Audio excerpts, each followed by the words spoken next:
Hi everyone, Aaron here for Zollotech, and we have a lot to talk about as far as what to expect with future updates, iOS 17, a redesigned watchOS 10, Apple News, new Macs, and much more. This is your news update for the week of April 17th, 2023. Apple finally launched its new Apple Card savings account today, and that's available in the United States. If you go into the Wallet app, under Wallet, if you don't see it initially, go into your settings, go to Daily Cash, and under Daily Cash, you'll see savings. You can tap Set Up and then set this up where you can earn 4.15% APY on your daily cash. You'll see it says opening a savings account and automatically, or open a savings account and automatically deposit your future daily cash. And then you can get more information about it here. So this is finally launched in the United States. Maybe it will roll out elsewhere around the world later on, but right now it seems to be just the USA. Now, the FBI in the USA, the Federal Bureau of Investigation, has warned against using public charging stations due to the risk of malware. They state that the bad actors have figured out a way to use public charging ports, or USB ports, and those cables to introduce malware and monitoring software directly onto the device. They advise to bring your own chargers and cables. So for the foreseeable future, just make sure you bring your own and plug them into an outlet. A week ago, GM, or General Motors, who makes Chevy, Buick, and others in the USA and around the world, said they were committing to using Android instead of Apple CarPlay in their future vehicles. While most think this is a pretty bad move, including myself, I think you should give options available. The only couple that really don't seem to need it are Tesla and Rivian, but they definitely should include it. However, Ford has retaliated, actually stating that they commit to using Apple CarPlay in the future. So they'll have CarPlay in their devices for the foreseeable future. I'm sure many others will as well. There's a bug within iOS which seems to continually ask users for their Apple ID. It's not affecting everyone. It's not affecting myself or any of my family members, but it seems to happen over and over when you go into the Apple TV app for some reason. So this seems to occur where it's just prompting for that Apple ID. We haven't really heard of what's causing it or if it's going to be resolved, but it seems to be happening over and over. Let me know if that's happening to you in the comments below. Every month we have new fitness challenges, and this month it's for Earth Day. You can see Time to Walk for Earth Day here already, but we'll also have new awards as well. Starting on April 22nd, if you'd like to earn those new awards, you'll need to do a 30-minute or longer workout. Again, on April 29th, it's International Dance Day, and to earn the dance awards, you'll need to complete a dance workout that's 20 minutes or more. So those will be available starting pretty soon on the 22nd. Now, Apple announced that it plans to use 100% recycled cobalt batteries by 2025. This is in an effort to use more recycled material. You can see that on Apple Newsroom, and of course I'll link all of these stories in the description.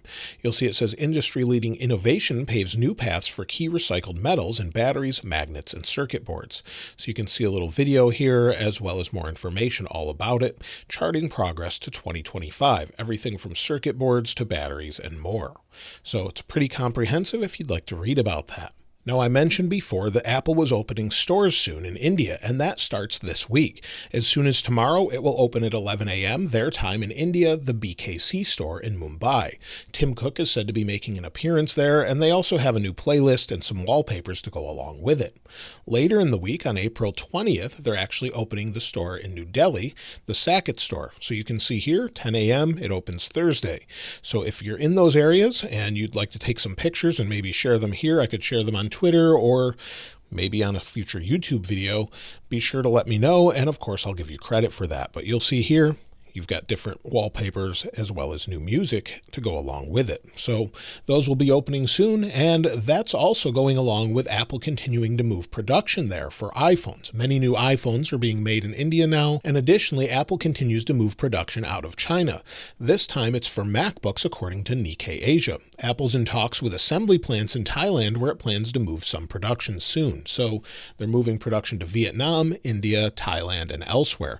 We've got new manufacturing plants in the works in the US, with TSMC making some of the chips there as well once that opens. Now this week we have some great deals, not just with AirPods Pro 2 that seem to be on continual discount if you get them from Amazon, but directly through Apple.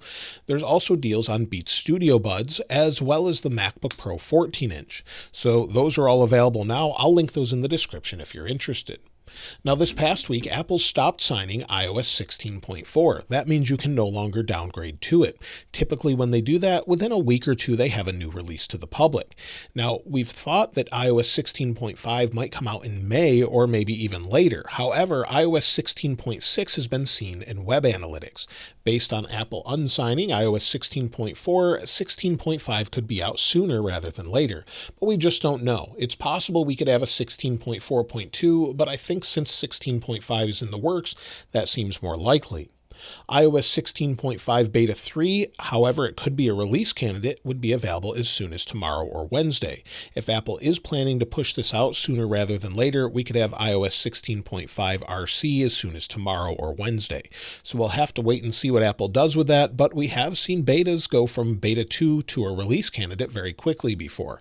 But again, we just don't know until Apple actually releases it, so we'll have to see if that's what we get. Then iOS 16.6 would be soon after that with betas. And then, of course, iOS 17. Now, iOS 17 Beta 1 will be expected on June 5th when they have WWDC, and we'll have different versions of different software from Apple. We've talked about some of the features to expect with the Control Center and more. However, Mark Gurman is now saying to expect iOS 17 to allow sideloading of apps and third-party app stores in the EU at least. This would be to comply with the EU Digital Markets Act. This could also have an impact in the future on Messages, FaceTime, Siri, and other apps having to open up based on what they say there. So we can see some major changes, or we could see some major changes with iOS 17 as far as that part goes. Maybe that's why it won't have as many features, as they have to re-engineer the OS to keep privacy in mind, but allow third-party apps. So that's something we could see at WWDC. watchOS is also expected to get a major overhaul this year at WWDC. According to Mark Gurman in his Power On newsletter, watchOS 10 will get an interface overhaul, meaning this will change quite a bit. Whether it's just watch faces, maybe we can add our own finally, or something completely different. I would love to see a different interfaces. I've never been a huge fan of it. I would like to see a change on iOS, but it looks like this is what we're going to get this year. There were no additional details, but I would expect more to leak out the closer we get to WWDC. And there's a new concept of what it could look like by Parker Ortolani. He partnered with 9to5Mac, and you can see some new ideas here. So be sure to check him out on Twitter, or you can see that article on 9to5Mac, where maybe we could have widgets or larger weather widgets with some of our apps around it. I would love to see something like that on watchOS 10. Now, as far as iPhone 15 Pro and Pro Max, there's been a lot of mixed rumors about what it could be, as far as the volume buttons specifically are concerned, and silent switch. We know that it's going to be titanium, have an upgraded camera, have glass front and back with a dynamic island, and even USB-C. But the conflicting rumors are about the buttons themselves. Originally, it was thought that the volume buttons would be replaced with a rocker, similar to that of the first iPhone, iPhone 3G and 3GS. However, they all seem to agree that we're going to replace the silent switch with an action button, similar to that of the Apple Watch Ultra. That makes a lot of sense, since most people either just put it on silence and leave it. It could be more functional with a button press, and I know a lot of people I've asked about this actually said they like that idea. However, now it seems, due to production issues, according to Ming Chi Kuo, this will go back to what we currently have, and they'll just be similar buttons to what we have now. So whether or not they change it, we don't know, but Apple does have to get production ready to make millions in September, or by September, so you can order them. Also, if they do change the buttons in any way, it would mean powering off the phone or doing a hard reset would actually change. Currently, the combination is volume up, volume down, press and hold the sleep-wake button, and then you can power it off. There's other ways to do that as well, but that's just the way that Apple says on their manuals how to do it. And this is apparently changing with the next iPhone. So what they actually change, I'm not sure. Maybe we'll just press this button or customize it or hold it. We don't really know. But either way, it looks like that's going to change. Now, we've been hearing some more news about the iPhone SE 4. Apple apparently was testing their new modems in them, but then decided maybe not to make the phone themselves. They've been seen as more of a prototype at this point. However, an SE 4 does seem to be in the works, but delayed until at least 2025, according to analyst Jeff Pu. Ming Chi Kuo agreed that if Apple does make a new iPhone SE, it wouldn't be until 2025, as that's when Apple plans to switch to their own modems and would finally implement that. So instead of using Qualcomm. iPad in 2024 is finally set to gain OLED, according to the Elec. Many sources have said this before, and it would allow for thinner displays with great color replication and will allow for thinner glass. So that's something we could see as soon as 2024. I've always thought it was sort of a stopgap between mini LED and micro LED. Micro LED would be easier on the eyes, but OLED may be great depending on how Apple decides to use its brightness controller. So that's something we could see very, very soon, or at least early next year. Now, many have thought the Mac Studio could be a one-off model due to it filling a gap between the Mac Pro, which will come out with Apple's own silicon inside. Mark Gurman has said we can expect updated internals in future versions of Mac Studio, so we should see some more of those. Also at WWDC, it's expected that we'll go from a 13-inch to a 15-inch MacBook Air as well, so we'll have both models available then. So maybe we'll see a 15-inch with an M2 chipset inside. Mark Gurman says don't expect an M3. Apple is also said to be keeping the 13-inch MacBook Pro with the Touch Bar, strangely, so maybe they have a bunch of different frames or chassis available for that. I'm not sure why they would keep that, but I advise most people to go for the newer one since it's the newest design. Now, the 27-inch mini LED display that we've been waiting for a long time in the Mac Studio display is apparently not canceled as previously suspected, according to Ming Chi Kuo. Instead, it's been pushed back a year or two, so 2024 or 2025. That's when we could see it. So hopefully we'll get one eventually, but I really like the Studio display. I just wish it had mini LED.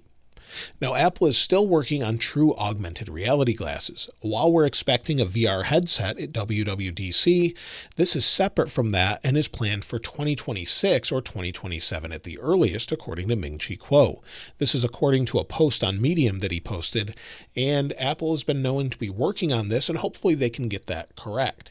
That's something that I think would be great if they were actual glasses that weren't bulky and you could use them to maybe overlay directions or many other things. So maybe we'll see those in the future, but either way, we'll see that VR headset soon. And so that's everything for all the news this past week. Lots to go over, lots to look forward to. Let me know what you're looking most forward to in the comments below. I'll leave a link to this wallpaper in the description like I normally do. And if you haven't subscribed already, please subscribe. And if you enjoyed the video, please give it a like. As always, thanks for watching. This is Aaron. I'll see you next time.